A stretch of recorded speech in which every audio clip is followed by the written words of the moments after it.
How do you run a murder mystery scenario? Today on Out of Character.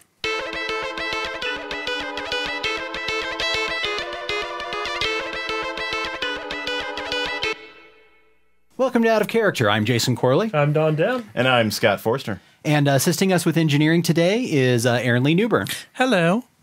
Well, first, before we jump into today's topic, I wanted to thank everybody that left feedback for us. We got some good feedback on Facebook, Yes. on the YouTube channel. Even if we didn't get a chance to reply to it, we did read it all. On our pulpgamer.com comments, there was a comment from Chad who asked about our Stump the Chumps segment. All right. Yeah. Now, if for those of you who've been following us back in the audio days before we invented video, The ancient days of audio. We had a segment called Stump the Chumps where you would send us game-related questions, hopefully, about either our areas of expertise or just any area of expertise in general. And our promise was if we couldn't answer it, we'd be able to find someone that could. Right. And so the same is still true. If you've got a question that you think would be useful to stump the chumps, that something that's come up in your game, we'd be happy to find that information out for you and maybe give you some advice on how to incorporate it.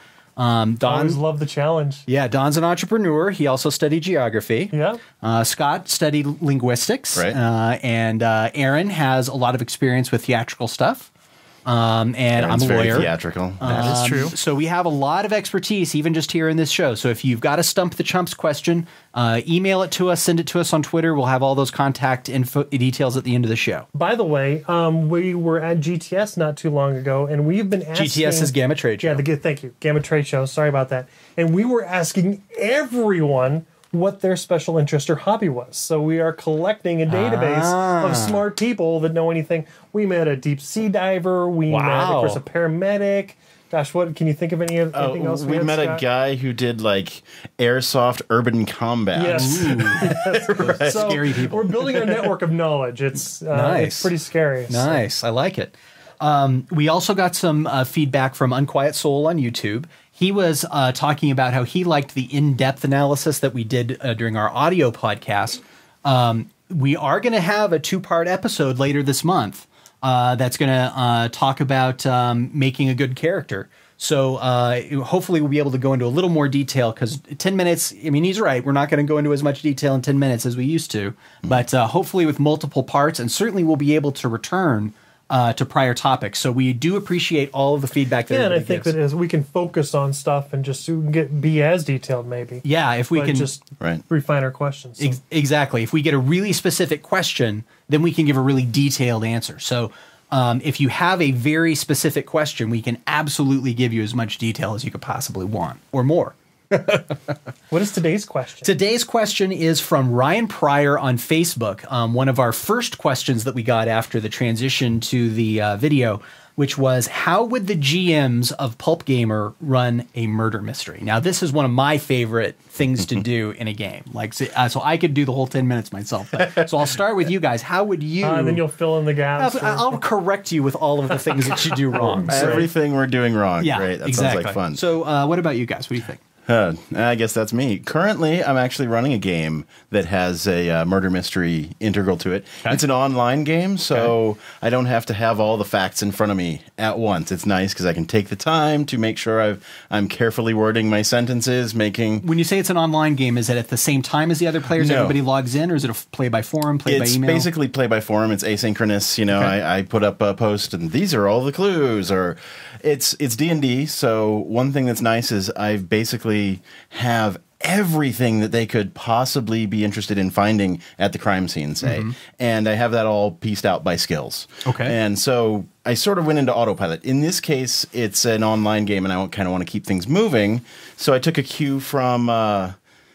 Sherlock Holmes Consulting Detective. You played that classic of course. game? Yeah. Took a cue from that where, okay, they're checking out the crime scene. They're cops. I'm going to give them the benefit of the doubt that they're going to go through, the proper procedure. I'm not going to say, oh, nobody said they looked for fingerprints on this particular item that I mentioned just barely for a second. I searched the couch. I didn't search under the couch. Right, exactly. So basically, I just sort of automated their skill checks because it's D&D. It's very skill intensive.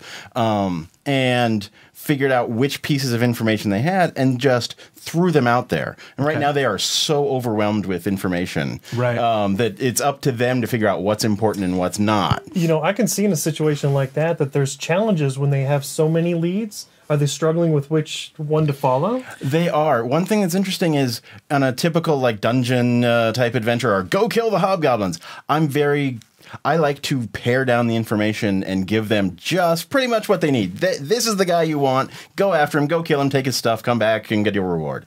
For a murder mystery, I like to throw every little detail out there and let them get as lost as they want. But why the difference? Why do you do one thing one way and a mystery another way? I think the mystery, for me, the game is a little different. For a, go hunt this guy down, it's going to be very combat intensive. We're going to have a tactical fight. For a mystery game, I mean, this game's it's a puzzle, exactly. There, sure. We're testing the player's ingenuity in addition to what their characters can do. I mean, I'm giving them, okay, your guy's good at perception, so he noticed this. He did the Sherlock Holmes thing and noticed, the footprints didn't quite match up, right? But they still have to figure out, what to do with that knowledge. What it means. Exactly. Well, one thing that I think is interesting is that some games take that approach of you're really solving an actual puzzle. Like as a player, I am solving a real puzzle, even though I'm not solving a real murder. Right. I'm solving a real puzzle that the GM is presenting. I'm figuring out who did it by, in your case, the application of evidence. In other cases, there might be an interaction with an NPC, things like that.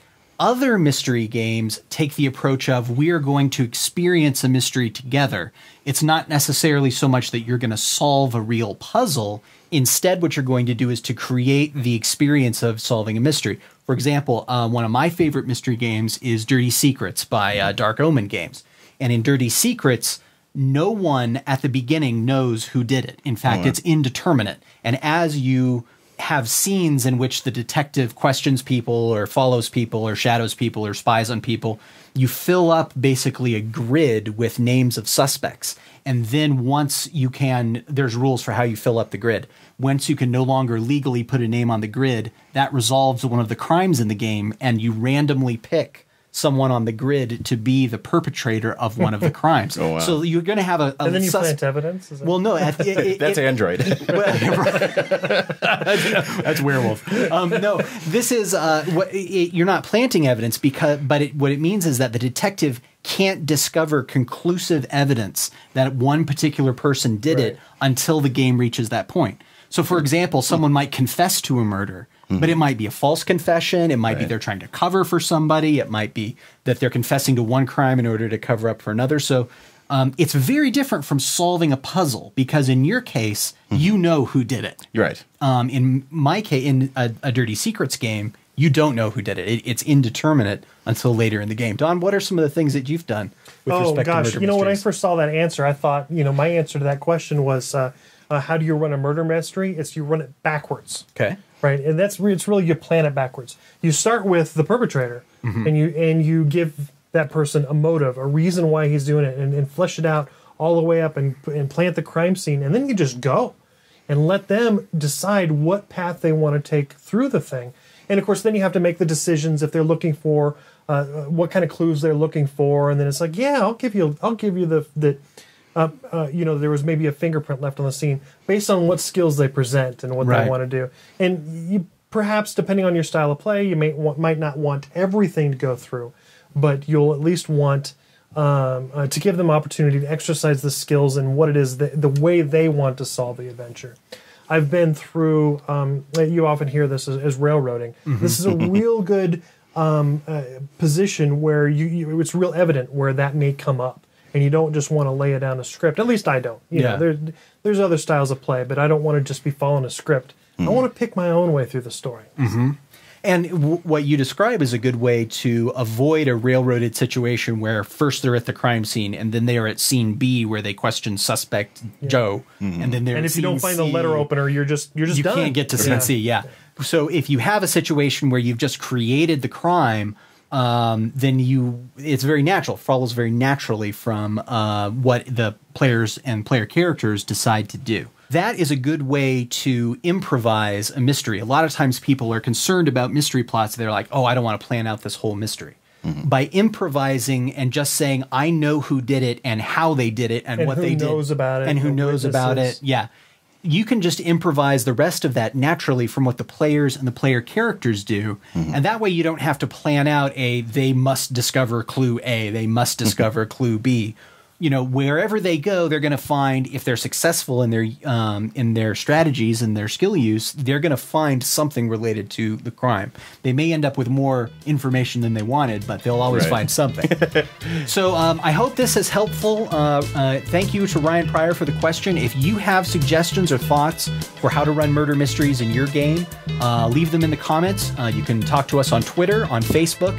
You can visit us on YouTube or at pulpgamer.com/out-of-character. And next week, we are going to be talking about how do you decide what RPG is best for your group. Thanks very much.